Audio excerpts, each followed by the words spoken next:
Welcome दोस्तों, इस video में बात करेंगे सोशल मीडिया की वायरल खबरें जुड़ी हैं बिहार से, इजराइल फलस्तीन से, नवीन कुमार से, रवीश कुमार से।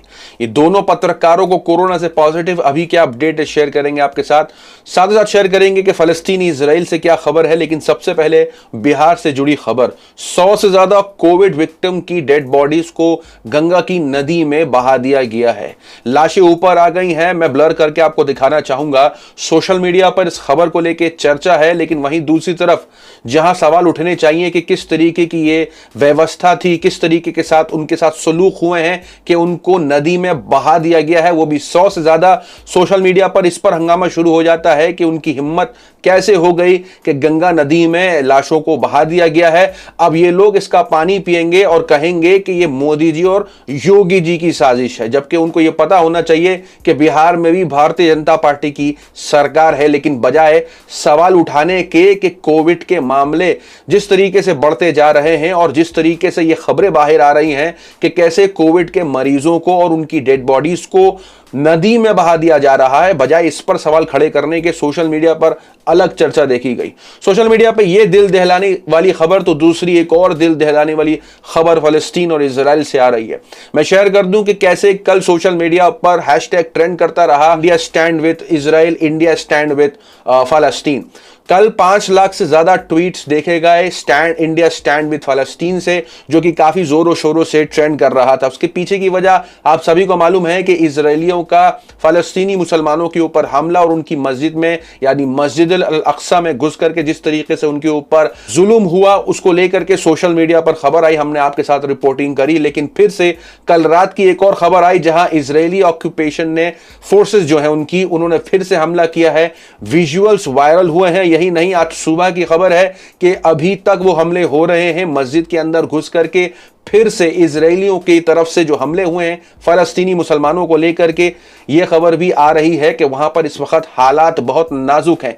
सोशल मीडिया पे यह चल रहा है कि किस तरीके से इजराइल की तरफ से मुसलमानों के ऊपर, फलस्तीनी मुसलमानों के ऊपर जुल्म देखा जा रहा है। तो वहीं एक और खबर निकल के आई टाइम्स ऑफ गाजा की तरफ से, जहां उनकी रिपोर्ट के मुताबिक इजरायलियों ने मस्जिद अल अक्सा की जितनी भी चाबी, उस मस्जिद की जो चाबियां हैं वो अपने हाथ में कर ली हैं, यानी अपने कब्जे में कर ली। बात सोशल मीडिया पर यह भी चला कि किस तरीके से बाहर मुल्कों ने यानी लंदन, टर्की और बड़े बड़े मुल्कों से खबरें आने लगी। बहुत सारे स्पोर्ट्स प्लेयर्स ने फलस्तीन का समर्थन किया और इजरायलियों के खिलाफ आवाज उठाई। तो ईरान के सुप्रीम लीडर का भी बयान आया, उन्होंने कहा इजराइल कोई कंट्री नहीं है, ये एक आतंकवादी बेस है फलस्तीनियों के खिलाफ। सोशल मीडिया पर जहां जहां से भी प्रोटेस्ट हुआ है, इसके हवाले से जो रिपोर्टें आई आपके साथ शेयर कर दूं।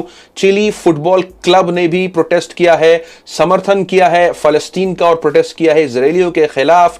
साथ ही साथ शेयर कर दूं, लंदन की सड़कों पर ये विजुअल्स थे कल, और साथ ही साथ एम्स्टरडैम में भी प्रोटेस्ट हुआ है, टर्की इस्तांबुल में भी प्रोटेस्ट हुआ है। इसके हवाले से सोशल मीडिया पर जिस तरीके से ये दोनों हैशटैग ट्रेंड कर रहे थे, इंडिया स्टैंड्स विद फलस्तीन, इंडिया स्टैंड्स विद इजराइल, इसके हवाले से जो लोग ये ट्रेंड कर रहे थे इंडिया स्टैंड्स विद इजराइल, उनको इजरायली लोग जवाब देते दिखाई दिए। कुछ लोगों ने तो लताड़ी दिया, कुछ लोग लिख रहे थे कि भारत का भी कुछ ऐसा ही हाल है जैसे इजराइल का, तो लोगों ने कहा कि नहीं, ऐसा नहीं है, हमारे पास टॉयलेट्स हैं, यानी भारत में टॉयलेट्स की कमी है। तो तंज करते हुए इजराइल के लोग जवाब देते दिखाई दे। यही नहीं, दूसरी तरफ यह भी दिखाई दिया कि किस तरीके से लोग अपने हालात जोड़ रहे हैं इजरायलियों के हालात से, और ये कह रहे हैं कि कैसे गोलवालकर जो है वो इसी मामले पर सपोर्ट करते थे जो आप कर रहे हैं। तो जवाब देते हुए इजराइल के एक स्पोक पर्सन है किसी एक लोकल पार्टी के, उन्होंने गोलवालकर को ही गाली दे दी।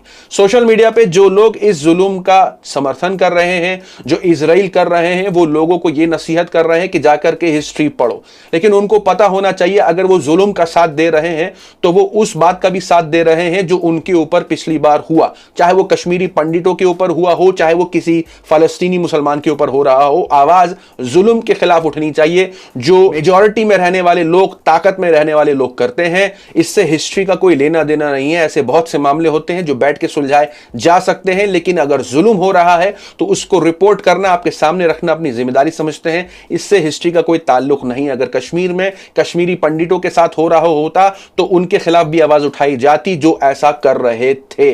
वहीं सोशल मीडिया पर इसके हवाले से सलमान निजामी जो कि कांग्रेस पार्टी के नेता हैं, वो जवाब देने लगते हैं लोगों को, क्योंकि यह बहस शुरू हो जाती है कि हम तो इजराइल के साथ हैं। तो वो ये कहते हैं कि पहले से ही प्रधानमंत्री नरेंद्र मोदी ने चिट्ठी में फलस्तीनियों का समर्थन किया है। उन्होंने एक आर्टिकल शेयर करके लिखा है Narendra Modi strong support for फलस्तीनी कॉज, और साथ साथ उन्होंने अपने जो ट्विटर अकाउंट है उसमें यह लिखा कि for illiterates and blind bhakts this is India stand on फलस्तीन। यानी भारत के प्रधानमंत्री नरेंद्र मोदी जो हैं, उन्होंने अपनी एक चिट्ठी में फलस्तीनी का साथ देते हुए और इजराइल और फलस्तीनी को को एग्जिस्ट करने की नसीहत करी थी। उन्होंने जुल्म का समर्थन नहीं किया था जो इजराइल फलस्तीनी मुसलमानों के ऊपर कर रहा है। एक तरफ ये खबरें हैं जहां बहस देखी जा रही है, वो लोग जो इस वक्त इजराइल का सपोर्ट कर रहे हैं असल में जुल्म का सपोर्ट कर रहे हैं, और शायद इसलिए भी सपोर्ट कर रहे हैं क्योंकि मुसलमानों के ऊपर हो रहा है, तो इसलिए उनको ज्यादा इस बात की खुशी है। इसलिए सोशल मीडिया पे जो आईटी सेल के बुट्स हैं, जो एक छुपे हुए चेहरे हैं, वो ये सब ट्रेंड करते हुए दिखाई दे रहे हैं। अब इतनी नेगेटिव खबरों के बाद कुछ पॉजिटिव खबरें शेयर कर लेते हैं आपके साथ। 500 से ज्यादा कोविड के विक्टिम्स की जो अस्थियां हैं उनका अंतिम संस्कार है। 500 से ज्यादा कोविड विक्टिम्स की अस्थियों को बहाने का काम तबलीगी जमातियों ने किया है। वहीं दूसरी तरफ एक और शेयर करते हैं आपके साथ अमिताभ बच्चन से जुड़ी खबर। उन्होंने 2 करोड़ रुपए डोनेट किए हैं कोविड की फैसिलिटीज के लिए। यह खबर भी एक पॉजिटिव खबर है जहां से निकल के आई। तो वहीं दूसरी तरफ शेयर कर दें कि कैसे नवीन कुमार, जाने माने पत्रकार, गोदी मीडिया में पहले रिपोर्टिंग करते थे, उनके बहुत से शो आते थे, लेकिन हाल फिलहाल उनकी इस हद तक खराब हो गई तबीयत कि उनको आईसीयू में भर्ती होना पड़ा। और अभी भी कुछ ऐसी ही खबरें आ रही हैं और आप सभी से दुआओं की दरख्वास्त की जा रही है उनके लिए। सोशल मीडिया पे उनके हवाले से जो रिपोर्ट है वो यही है कि उनकी नाजुक हालत अभी भी है, लेकिन उनके लिए जो ब्लड का इंतजाम था वो रवीश कुमार ने करवाया। जी हां, मैं पहले नवीन कुमार की वो वीडियो शेयर कर दूं जिसमें उनकी हालत देखी जा रही है। काफी बुरी हालत है उनकी, एक झलक इस रिपोर्ट में डालें।